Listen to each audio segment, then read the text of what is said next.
नमस्कार। आज के इस एक्सप्लेनर में हम बात करने वाले हैं एक बेहद ही खास और आध्यात्मिक सफर की। जी हाँ, झारखंड के दुमका से लेकर खाटू श्याम जी के पवित्र मंदिर तक पहुंचने का पूरा रास्ता, लॉजिस्टिक्स और छोटे छोटे डिटेल्स हम आज समझेंगे। अगर आप भी बाबा के दरबार जाने की प्लानिंग कर रहे हैं ना, तो ये चर्चा बिल्कुल आपके लिए है। तो चलिए बिना किसी देरी के इस रोमांचक सफर को डिकोड करते हैं। अब देखिए, शुरुआत में ही एक बहुत ही प्रेरणादायक विचार पर गौर करते हैं। हमारा सोर्स साफ तौर पर कहता है, अगर झारखंड के दुमका से बाबा श्याम के दर्शन करने की सोच रहे हैं तो सबसे आसान रास्ता है दुमका से जसीदी, फिर वहां से रींगस और उसके बाद सीधे बाबा का दरबार। मतलब अगर आपको सही मार्गदर्शन मिल जाए ना, तो सफर एकदम सीधा और सरल हो जाता है। चाहे दूरी कितनी भी हो, रास्ता एकदम आसान लगने लगता है। तो आज के हमारे मुख्य बिंदु कुछ इस तरह हैं। पहला, बाबा श्याम का बुलावा। दूसरा, सबसे पॉपुलर ट्रेन यात्रा।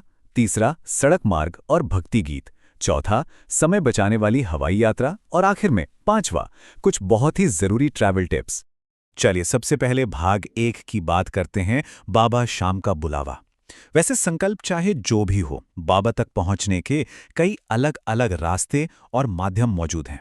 अब आते हैं भाग 2 पर, ट्रेन की यात्रा, जो कि सबसे पॉपुलर रूट है।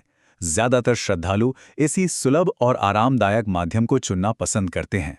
इस पूरी ट्रेन यात्रा को ना हम 3 बहुत ही आसान स्टेप्स में समझ सकते हैं। स्टेप 1, दुमका से कोई बस, टैक्सी या लोकल ट्रेन लीजिए और जसीडे जंक्शन पहुंच जाइए। स्टेप 2, जसीडे से जयपुर, सीकर या फिर सीधे रींगस की ट्रेन पकड़ लीजिए।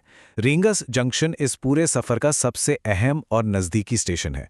और फाइनली स्टेप 3, एक बार आप रींगस पहुंच गए तो वहां से खाटू तक के लिए ऑटो, टैक्सी, शेयर जीप या बस बहुत ही आसानी से मिल जाती हैं। है ना एकदम सिंपल। ये ब्रेकडाउन पूरी यात्रा को बिल्कुल स्ट्रेस फ्री बना देता है।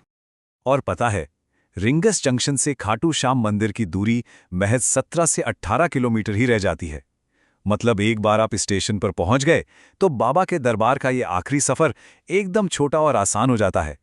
बस स्टेशन से बाहर निकलिए और कुछ ही मिनटों के सफर के बाद मंजिल आपके बिल्कुल सामने होगी। चलिए अब बढ़ते हैं भाग 3 की तरफ, सड़क मार्ग, वो भी ढेरों भजन कीर्तन के साथ। जो लोग ग्रुप्स में सफर करते हैं ना, उनके लिए तो ये एक अद्भुत और जादुई अनुभव बन जाता है। अगर आप सड़क के रास्ते जा रहे हैं तो ये एक मल्टी डे ट्रिप होती है। पहले दिन आप दुमका से देवघर होते हुए पटना या वाराणसी तक पहुंचते हैं। दूसरे दिन जयपुर से होते हुए सीकर की ओर निकलते हैं और तीसरे दिन फाइनली आप खाटू मंदिर पहुंच जाते हैं। अब आप सोच रहे होंगे कि इतनी लंबी यात्रा है, थकान तो होती होगी।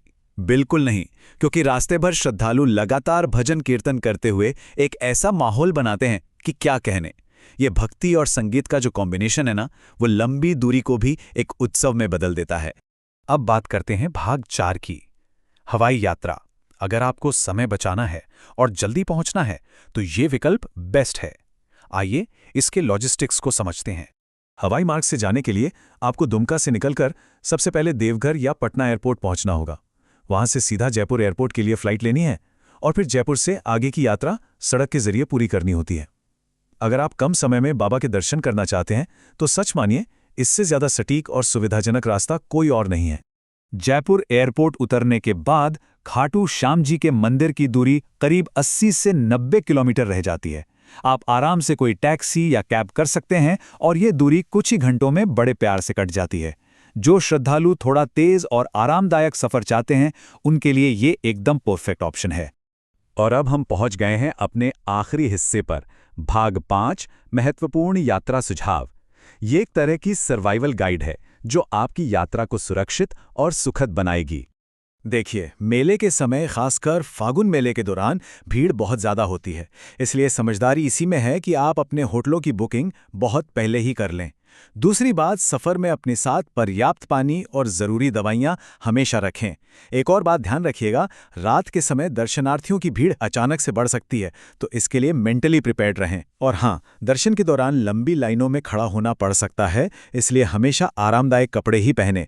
यकीन मानिए, ये छोटी छोटी बातें आपके सफ़र को बहुत ज़्यादा आसान बना देंगी। इस पूरे एक्सप्लेनर को समेटते हुए एक बहुत ही भावुक कर देने वाला विचार सामने आता है। सोर्स कहते हैं, जो सच्चे मन से बाबा को याद करता है, उसे खाटू तक पहुंचने का रास्ता खुद बाबा दिखा देते हैं। जय श्री श्याम। सच ही तो है, रास्ते चाहे जो भी हों, आप ट्रेन से जाएं, बस से या फिर फ्लाइट से, आपकी असली यात्रा तो शुद्ध हृदय, आपकी भक्ति और आपके विश्वास से ही पूरी होती है। सारी लॉजिस्टिक्स तो बस इसी आस्था के इर्द गिर्द ही घूमती है ना? तो चलिए, एक आखिरी विचार के साथ इस चर्चा को यहीं रोकते हैं। क्या आपकी अगली यात्रा फागुन मेले की होने वाली है? अब जबकि आपके पास ये सारी नई जानकारी और एक स्पष्ट रूपरेखा आ गई है, तो आप अपनी खुद की आध्यात्मिक यात्रा की बेहतरीन प्लानिंग कर सकते हैं। इस एक्सप्लेनर में हमारे साथ जुड़ने के लिए आपका बहुत बहुत धन्यवाद। ऐसे ही सीखते रहिए और अपने सफर को शानदार बनाते रहिए।